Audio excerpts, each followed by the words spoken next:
Love and mystery.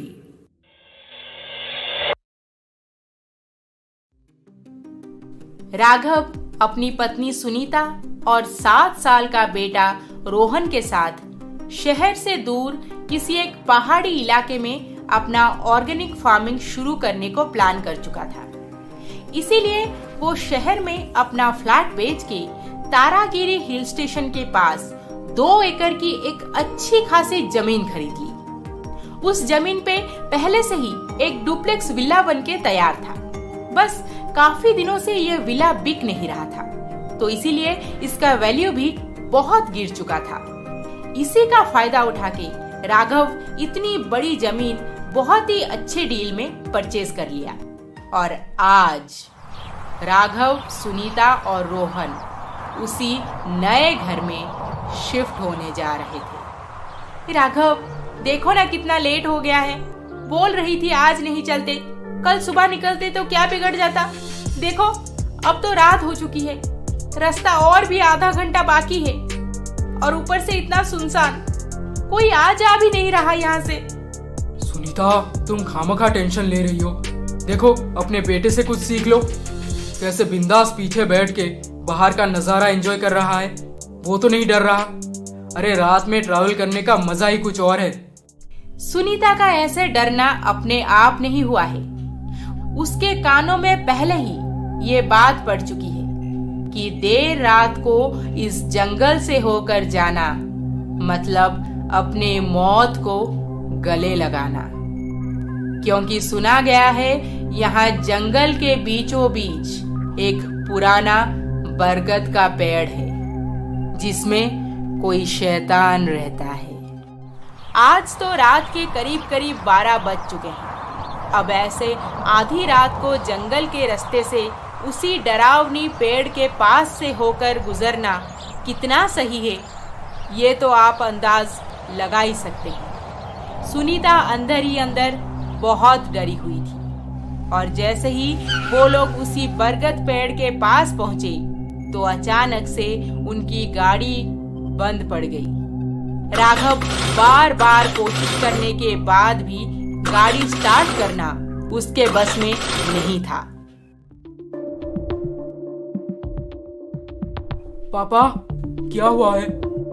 अरे बेटा रोहन, तुम बाहर क्यों निकले? रोहन को बाहर देखकर सुनीता भी अब उनके पास आ गई। रोहन, तुझे किसने बोला था कार से बाहर निकलने? हाँ, और डोर तो लॉक था ना, फिर तू खोला कैसे? क्या माँ, डोर तो ओपन था, मैं ऐसे ही आ गया। कुछ भी। हाँ, जा जा अंदर जाकर बैठ। राघव कोशिश करके गाड़ी ठीक कर दिया। फिर 5 मिनट आगे जाते ही उन्हें एक लड़की अकेली खड़ी हुई नजर आई। राघव अकेली लड़की देख के सोचा कि गाड़ी रोक के उसे पूछेगा, पर सुनीता कहाँ उसे रुकने देती। जब उनकी गाड़ी पे उस लड़की की नजर पड़ी तो वो बिना डरे सीधा गाड़ी के सामने आकर खड़ी हो गई। अरे ऐसे गाड़ी के सामने कौन आ जाता है? कौन हो तुम? हाँ, और यहाँ पे क्या कर रही? मैं अनामिका हूँ। पास में जो कपड़े की फैक्ट्री है वहाँ पे काम करती थी और परसों ही फैक्ट्री बंद हो गया, इसीलिए गांव जा रही थी काम ढूंढने, पर रास्ता भटक के शाम से ही यहीं पर बैठी हूँ। यहाँ से कोई आ जा भी नहीं रहा, इसीलिए आपको आता हुआ देख गाड़ी के सामने आ गई। तुम्हारे माँ पापा कहाँ हैं? हाँ, अकेली लड़की को आधी रात को कौन बाहर छोड़ देता है ऐसे? मेरा इस दुनिया में कोई नहीं है मैडम, मैं अकेली हूँ। सुनीता तो चाहती थी कि उस लड़की को इग्नोर करके वहां से चले जाएं, पर राघव लड़की को अंदर बुला के गाड़ी में बिठा दिया। मन ही मन बहुत नाराज थी सुनीता, पर अब क्या ही करेगी, पति तो लड़की को अंदर बिठा चुका है। फिर आधे घंटे बाद सब सही सलामत नए घर में पहुंच गए। क्या जरूरत थी हाँ उस जंगल से एक अकेली लड़की को घर ले आने की? उसी रास्ते पे खड़ी थी ये लड़की जहाँ शैतान रहता है। मेरे मना करने के बाद भी तुम मुझसे कुछ उल्टा सुल्टा हो गया तो? कौन सुनीता, एक 18-20 साल की लड़की ही तो है, कोई शैतान जैसा थोड़ी दिख रही तुम्हें। बेचारी का इस दुनिया में कोई नहीं है और ऊपर से काम ढूंढ रही है। हमें ऑर्गेनिक फार्मिंग के लिए हेल्प तो चाहिए ना। लड़की को काम पे रख लेते हैं और अभी ये घर सेटअप करने में वो तुम्हारी मदद भी कर देगी। फिर भी मुझे कुछ सही नहीं लग रहा। अरे यार, इतना मत सोचो। कुछ इधर उधर फील हुआ तो उसे यहाँ से जाने को बोल देंगे। ओके, चलो अब सो जाओ। राघव अपने नए घर में अनामिका को एक कमरा भी दे दिया था, अपने बेटे के ठीक बगल वाला कमरा। और करीब करीब रात के 2 बजे अचानक से जोर जोर से किसी की हंसने की आवाज सुनाई दी।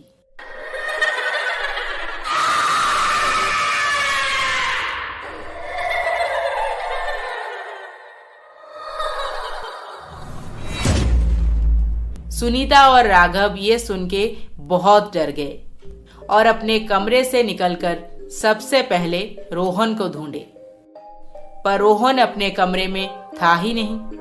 तो सुनीता बिना देर किए पास में अनामिका के कमरे के तरफ चली गई। रोहन, रोहन, तुम यहाँ पे क्या कर रहे हो? हाँ, तुम्हें मना किया था ना इस रूम में आने के लिए। मुझे नींद नहीं आ रही थी माँ, इसीलिए अनामिका दीदी के साथ खेलने आ गया। कोई जरूरत नहीं यहाँ पे खेलने की। नींद नहीं आ रही है तो चलो हमारे कमरे में चलो, वहीं पर सो जाना। नहीं माँ, मैं अनामिका दीदी के साथ खेलूंगा। सुनीता, अरे खेलने दो ना उसे, दोनों मजे से खेल रहे हैं। चलो हम सो जाते हैं। राघव सुनीता को अपने साथ बुला के कमरे में तो ले गया, पर अब उसके मन में थोड़ा डर जरूर पैदा हो चुका था, क्योंकि जो आवाज सुन के वो दोनों जगे थे वो आवाज बच्चों के खेलने की या फिर हंसने की नहीं थी। वो तो सच में किसी शैतान की चीख थी। अगले दिन सुबह सुनीता अनपैकिंग शुरू कर दी। अनामिका भी घर जमाने में सुनीता की बहुत मदद की। ऐसे ही पूरा दिन बीत गया और शाम हो जाने के बाद सुनीता बहुत परेशान हो गई थी, क्योंकि सुबह से राघव किसी काम से गया था जो कि अभी तक घर नहीं पहुंचा। ऊपर से सुनीता अपनी परेशानी किसको सुनाएगी? रोहन तो बहुत छोटा है और वो लड़की अनामिका 10 सवाल पूछो तो मुश्किल से एक जवाब देती है। देखते ही देखते रात हो गई और सुनीता रोहन को उसके कमरे में सुला के अपने बेडरूम चली गई। और तब राघव घर लौटकर कार पार्क कर ही रहा था कि उसके ठीक सामने उनका पप्पी छत से नीचे गिर गया। पप्पी, ओ माय गॉड! राघव बिना देर किए सुनीता को आवाज लगाते हुए टेरेस के तरफ भागा और वहां उसकी नजर पड़ी अपने बेटे रोहन के ऊपर, जिसके हाथ खून में लथपथ थे और वो चुपचाप एक कोने में बैठा हुआ था। रोहन, रोहन, तुमने ये क्या किया? पप्पी को नीचे क्यों फेंका? हाँ? मैंने नहीं किया पापा, मैं कुछ भी नहीं किया। वो है ना वहाँ पे, उसने ये सब किया। कौन है बेटा? कौन है यहाँ पे? बताओ। वो दूसरे कमरे में रहता है, वो उसी ने किया है। देखा ना, देखा तुमने? मैं क्या बोल रही थी कि अनामिका कोई लड़की नहीं है, एक शैतान है। उसे जल्दी से घर से निकालो, नहीं तो मैं ये घर छोड़ के अभी चली जाऊंगी। सब तुम्हारे कारण हुआ है। राघव गुस्से से लाल होकर सीधा अनामिका के कमरे के तरफ गया ताकि उसे अभी के अभी घर से निकाल दे, पर अनामिका तो अपने कमरे में थी ही नहीं। अनामिका, अनामिका, कहाँ हो तुम? अनामिका! अनामिका को जोर जोर से आवाज लगाते हुए राघव और सुनीता पूरे घर में ढूंढ लिए। फिर उन्हें किचन से कुछ आवाज सुनाई दी और वो दोनों सीधा किचन में चले गए। अनामिका, तुम यहाँ किचन में क्या कर रही? अरे, किचन इतने अच्छे से कैसे चमका दिया? मैडम, किचन बहुत गंदा होकर पड़ा था और आप थक के सोने चली गई थी, इसीलिए मैं किचन साफ करके बर्तन भी धो दी। सब हो गया है, अब बस फ्लोर पे पोछा लगा दूंगी, फिर सोने चली जाऊंगी। हाँ ठीक है, जल्दी जाओ, सो जाओ, काफी देर हो चुकी है। अब राघव और सुनीता बहुत परेशान हो गए थे। किचन की साफ सफाई देख के लगता है कि जैसे पिछले 2 घंटों से अनामिका उसी के अंदर काम कर रही होगी। फिर वो पप्पी को कैसे और कब मारी? मुझे तो कुछ समझ नहीं आ रहा, पर मेरा बेटा इस सब में अफेक्ट हो रहा है। बहुत डरा हुआ सा है वो। तुम कुछ करो राघव। रोहन पे नजर रखो, उसे अनामिका के आसपास भी मत आने देना। मुझे अनामिका पे ही डाउट है। अब से हर रोज रात हो जाने के बाद घर पे कुछ ना कुछ सामान टूट जाता था। कभी बाहर के सारे बल्ब फट जाते थे, तो कभी घर के सारे बर्तन इधर उधर बिखरा हुआ मिलता था। और तो और टीवी भी टूट चुका था। अब इतने पैसे देकर खरीदने के बाद कोई इंसान कैसे घर छोड़ के चला जाएगा? सुनीता और राघव डिसाइड किए कि अब एक पंडित जी को बुला के घर में पूजा करेंगे। राघव अगले दिन सुबह होते ही गांव में जाकर पंडित जी को बुलाया और वापस आते आते रास्ते पर एक आदमी तोता बेच रहा था। पप्पी के मरने के बाद से रोहन बहुत उदास रहने लगा था, इसीलिए राघव अब घर पे एक तोता ले आया। अरे वाह, ये तोता कितना सुंदर है, रोहन को बहुत पसंद आएगा। और बताओ, पंडित जी से बात हुई? शैतान शैतान। अरे ये तोता शैतान शैतान क्यों बोल रहा है? शैतान है, शैतान। पता नहीं, इसके मालिक ने कुछ सिखा दिया होगा। खैर जाने दो। अच्छा सुनो, पंडित जी बोल रहे थे कि ये घर बहुत दिनों से खाली पड़ा था, कभी यहाँ पे कोई पूजा भी नहीं हुआ। शायद उसी का असर होगा। वो कल शाम को आएंगे और एक अच्छा वाला पूजा कर देंगे, उसके बाद सब ठीक हो जाएगा। सुनीता बड़ी बेसब्री से अगले दिन का इंतजार करने लगी और पूजा का सारा इंतजाम अनामिका के हाथों ही करवाई, ताकि वो पूजा खत्म होने तक उसके सामने ही रहे। अगले दिन शाम को अचानक से तूफान शुरू हो गया। जोर जोर से बिजली कड़की और बारिश होने लगी। और इस मौसम में पंडित जी थोड़ी आ पाएंगे पूजा करने। राघव अपने गाड़ी पे कवर डालने घर से बाहर निकला तो उसके ठीक सामने वो तोता मरा पड़ा था। राघव की हलक से जान निकल गई और वो इस बार किसी से कुछ बिना कहे सीधा अनामिका के कमरे में जाकर उसे खींच के घर के बाहर छोड़ दिया और गुस्से से दरवाजा बंद करके अंदर चला गया। ये काम तुम्हें बहुत पहले कर लेना चाहिए था। आज पूजा का नाम सुन के बहुत डर गई थी वो, और बारिश होता देख बहुत खुश हो गई, क्योंकि अब पंडित जी नहीं आ पाएंगे और पूजा भी नहीं होगी। पहले तो हमारे पप्पी को खा गई और अब बेचारा तोता भी मारा गया।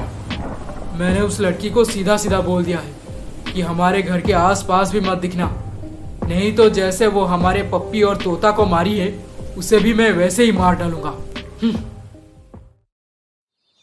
अगले दिन पंडित जी शाम होते ही पूजा करने पहुंच गए।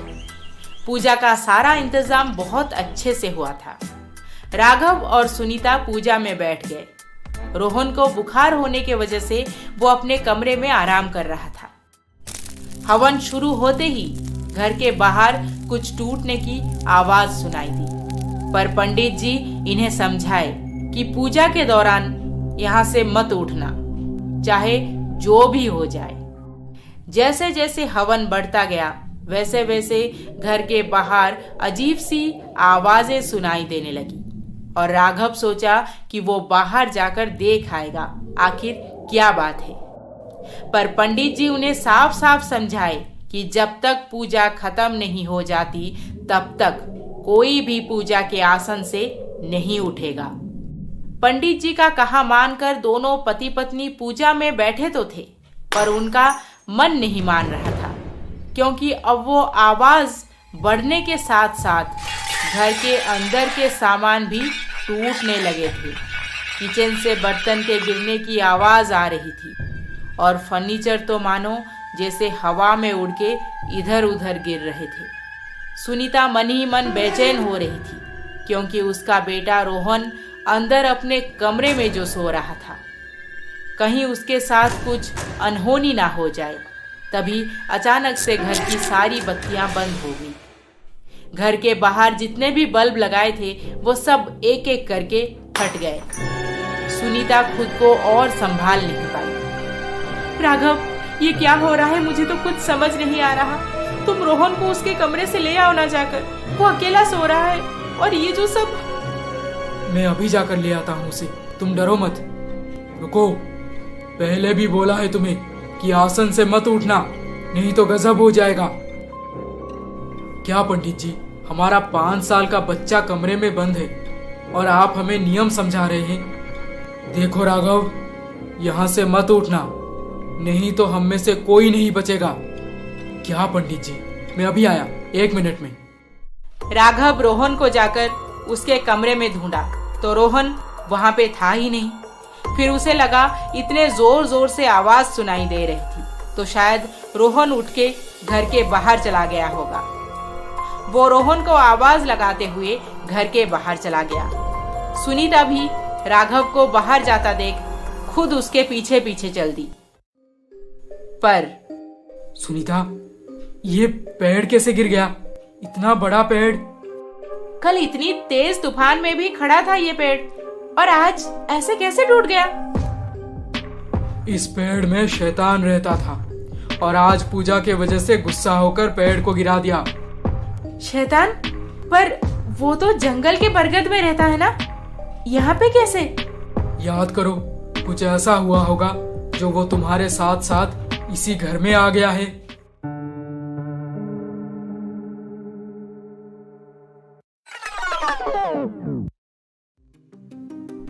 राघव, गांव से लोगों को बुला के इस विला का अच्छे से क्लीनिंग करवा देना। और हाँ, हमें नेक्स्ट मंथ शिफ्ट होना है, उससे पहले साफ सफाई का काम खत्म हो जाना चाहिए। जी मैडम जी, एकदम टाइम से पहले हो जाएगा। अब चलें? सुनीता और राघव इस नए घर में शिफ्ट होने से 1 महीना पहले घर घूमने आए थे। वापस जाते जाते काफी देर हो चुकी थी। गांव के कुछ लोग उन्हें मना किए थे कि जंगल के रास्ते से होकर मत जाओ, दूसरा रूट पकड़ लो। पर राघव को लगा कि दूसरा रूट पकड़कर एक्स्ट्रा 1 घंटा कौन ट्रैवल करेगा, इसीलिए वो उसी जंगल के रास्ते से होकर सीधा अपने घर जा रहा था। और ठीक उसी बरगद के पास पहुंचते ही उनकी गाड़ी का एक्सीडेंट हो गया, जिसमें राघव बहुत बुरी तरह से जख्मी हो गया था और सुनीता को काफी ज्यादा खरोच आई थी। और उनके बेटे रोहन को सर पे बहुत जोर से लगी थी। उसे तुरंत ही हॉस्पिटल ले गए थे, पर डॉक्टर खुद हैरान हो गए कि इतना जोर से सर पे लगने के बाद भी रोहन कैसे सही सलामत है। इस घटना को राघव और सुनीता मामूली सा एक्सीडेंट मान के भुला दिए थे, पर आज पंडित जी से शैतान की बात सुनकर उन्हें ये पिछली घटना याद आ गई। वो दोनों बहुत डर गए थे, क्योंकि एक तो उनका बेटा और ऊपर से शैतान का खौफ। तभी उन्हें उनके घर के सबसे ऊपर वाले कमरे से हंसने की आवाज सुनाई दी।